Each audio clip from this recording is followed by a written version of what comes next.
What does it mean to be protected in a place that is actually dangerous? Not removed from it, not spared, protected inside it. If "be not afraid" has started sounding less like comfort and more like a demand you no longer know how to meet, this is for you.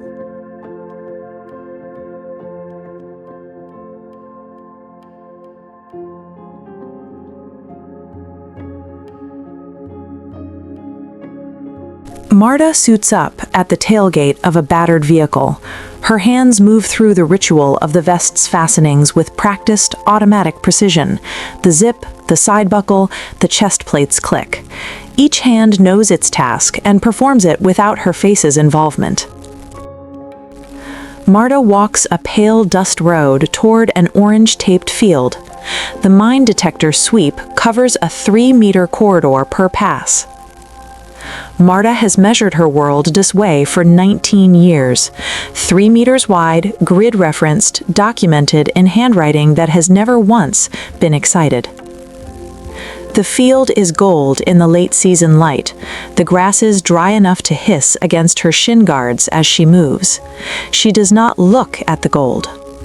She looks at the detector's face, at the numbers, at the small red needle that has not moved all morning.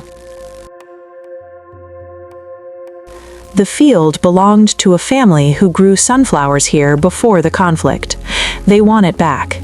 The referral card in her vest pocket has their name on it in blue ink. She knows better than to read names.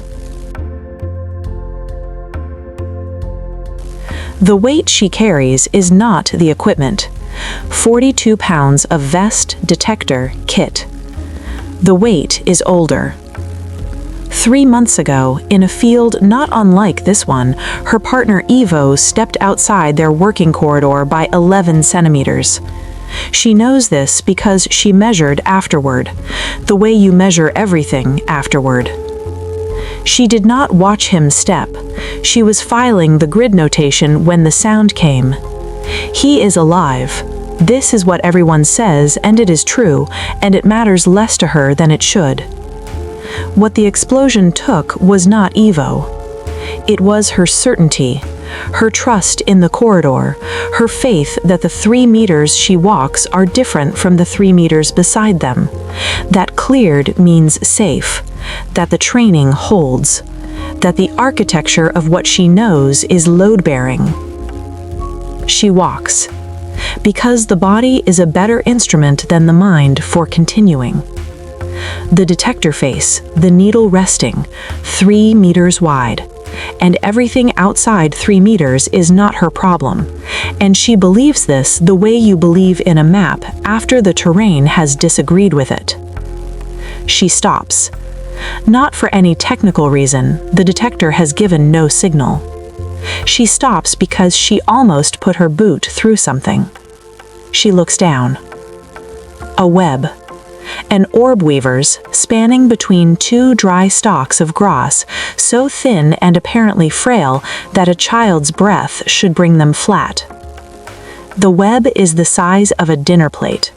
It is perfect. Not ornamented perfect, not precious. Structurally perfect.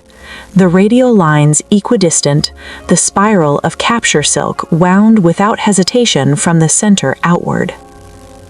In the center of it, motionless, the spider. Marta does not know the species. She knows it is waiting.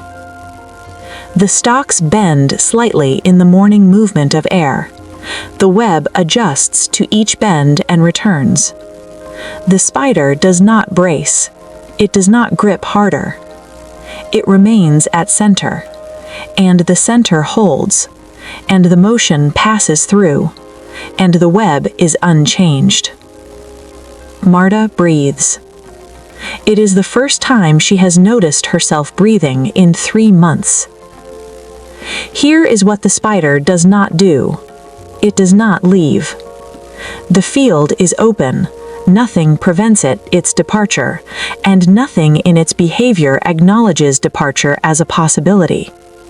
It has built in the most exposed place available, not in the hedgerow, not under the lip of the escarpment, but here, mid-field, where everything passes and nothing is guaranteed. It sits in the shelter it has made of the dangerous place. It does not confuse the shelter for safety. It does not confuse safety for the goal. Marta's boot is still raised. Her leg has begun to ache. She sets it down. Not through the web, but to the right of it, in the cleared corridor where she has always stood. The web is undisturbed. The spider does not move.